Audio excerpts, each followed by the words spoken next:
New at 10 and only on 2 tonight, a police officer's dash cam rolling when a Houston area mother tackles a suspected peeper who she says was looking into her daughter's bedroom. KPRC2's Michael Leparty live at Lake Jackson PD tonight and just spoke with the mom. Michael? Dominique, that mom had just returned home from the store around 7 o'clock in the morning when she saw a man in her yard. She says he was able to get away from 2 officers, but not from her. Even if you think you can run from the cops, good luck getting past this mom. I figured at least I could do if I got them down, tripped them up, whatever, then they, have a chance to get caught up. That's Phyllis Pena in the red shirt. First instinct was just to make sure he didn't go any further. Captured on police dash cam, taking down a man she says was trying to look into her 15-year-old daughter's bedroom window early on a Sunday morning. My kids are my life, and, just making sure I protect them pretty much. Lake Jackson Police Sergeant Rory Welch gave her some credit. It was a pretty good tackle. He told us the suspect is 19-year-old Zane Hawkins. Police found Hawkins nearby, but he tried to get away. They say he started running back towards mom, who moved in and made the tackle. Her daughter helped hold down the suspect until officers caught up. Not very often that we have somebody that actually steps in and puts themselves in harm's way to assist in apprehending somebody. And the cop, fist bumped me, and he was like, "Hey, so I heard Texans are looking for a new linebacker." And while she can laugh about it now, Phyllis was in mom mode at the time, saying she just wanted to protect her kids. What struck me most about this was how right now police officers in Illinois could actually do the same thing. But after July 1st, with this new bill that's out there, this new law, there's use of force issues with this, and there's also actually arrest issues with this. If this happens after July 1st in Illinois, exact same situation. I mean, police officers could roll up on the scene. Mom's tackled the perpetrator, the window peeper. Police are going to get out, probably congratulate the mom because it was a great tackle. And then, unfortunately, all the police can do at that point is issue a summons to the individual who the mother tackled, the window peeper. If the police would have got there prior to the individual being tackled by the mother, and they saw the individual fleeing and running, really there's no imminent threat there. And it's very questionable whether or not they could have even pursued and used force to subdue the individual. So really interesting perspective on this when you look in light of the new law that's out there, and the fact that police, all they could do in that case would be issue a summons to the individual. They could not actually take him into a custodial arrest situation. Yes, it definitely ties into the cash bail issue. Look, if this situation occurred tomorrow here in Illinois, police officers would roll up on the scene. They would take this individual into custody, handcuff him, take him to jail, process him, and he would have to stay in jail until he posted some type of bond. And then he could be released pending his trial date, but he would have posted some type of bond, a cash bond or whatever.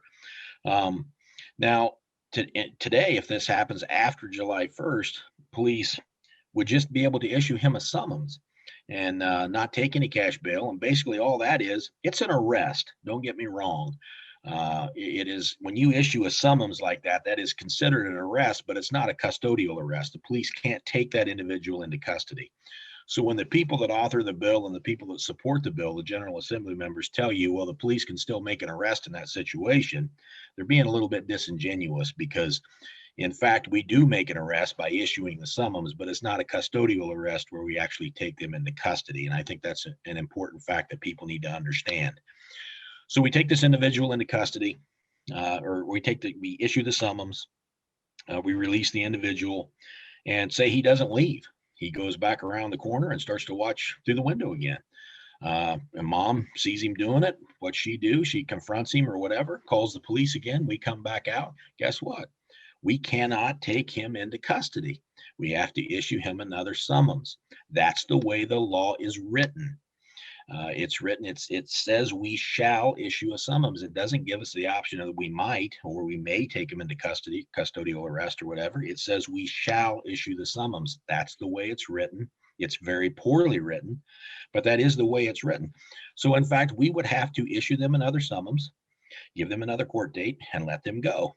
And what this is going to result in, quite frankly, is and I really want to avoid it, is I don't want people to blame the police for this, because our hands are tied at this point. You need to hold the people responsible that wrote this bill, that signed this bill into law, because the police's hands are tied. We cannot take this person into custody. And eventually what happens is you have a court date given to the individual. You got a good case against this person. Okay. You've got mom tackled the individual, saw him, whatever, police come. No question he's done this. He's been given a summons, given a court date. Now, so he sits there and he thinks, why am I going to go to court? Nothing good's going to happen if I go to court. So I just don't go to court. I don't show up. Now, you have to understand the witnesses, mom, the daughter, and everything else have come to court because they have to come and testify in the case. So they're there. Defendant doesn't show up. So what do? Well, the prosecutor issues a warrant, a notice to pick the person up or to go find the person, and sets another court date. Now the police have to go back out, find the person if they can find him. We don't really have the right to go into a home or anything else, so we got to knock and try to get the individual to come out. So we eventually find him. We can't arrest him. We can't take him to jail. So all we can do is issue another summons with another court date. And this loop, this cycle goes on and on and on. The guy just doesn't come to court the next time. So what? What's the additional punishment? How many times do the police actually have to go out and find this guy, get him to come in? And I'll tell you what eventually happens, Jay, is the guy does go to court.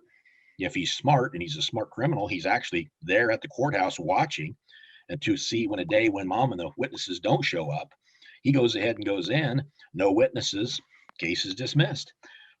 Criminals aren't, a lot of times they're not stupid. I mean, they know how to play this system, and they learn it, they do it. Case gets dismissed, and police have wasted a lot of time. Mom's upset, daughter's upset, nothing's been done. There's no justice for people. That's the result of this bill. The result of this bill is passive cops and emboldened criminals, and it is a tragedy in the making. Think of the time spent each time the police have to go out and locate this person. Think of the time spent, or the wasted time setting up these court dates that the individual has no intention of even coming to. There's so many other things we could go into about this, but yes, there is a tremendous cost to the people through taxing and whatever, through their taxes, that I don't even think anybody's taken into consideration. Frankly, when I look at the proponents and the people that drew this bill up, and I watch them at bill signing ceremonies, it is painfully obvious the majority of the people who supported this bill, our General Assembly members who supported this bill, even including our governor who signed it into law, I don't think they even know what's in the bill. They have no idea what's in the 700 and some pages of that bill.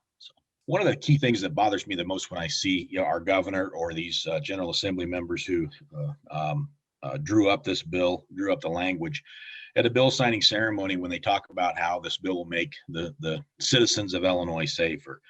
And I can't believe that they would even, state that kind of thing. This is not an anti-crime bill.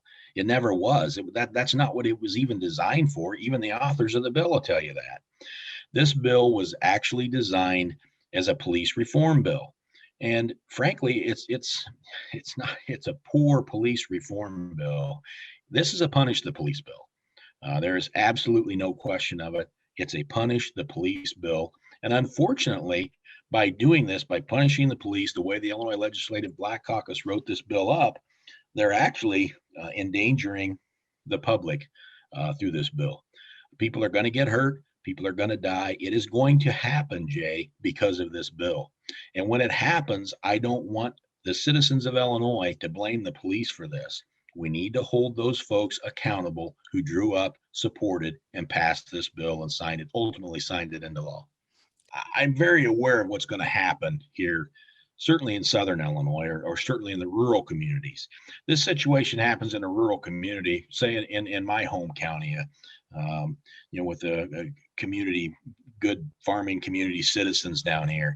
A citizen catches somebody peeking in a window at their daughter. They're going to call the police the first time they are. when the police come out and issue a summons and let the guy go, I don't imagine a father is going to be very happy with this. But stay with me for a minute, because once he finds out that individual could go right back to window peeping and the police can't do anything about it, you think he's going to call the police the next time? Probably not. He's probably going to resolve the situation on his own. And, you know, in effect, then he could potentially be in trouble. And this is just a tragedy in the making. You said it yourself. I mean, these people aren't vigilantes; they're just good citizens. But there's going to be a level of frustration here that I hope it's directed where it needs to be directed. Please, I'm asking the citizens of Illinois, don't direct your frustration at the police. There's nothing we can do about this. Our hands are tied. We have to do what the law tells us we have to do.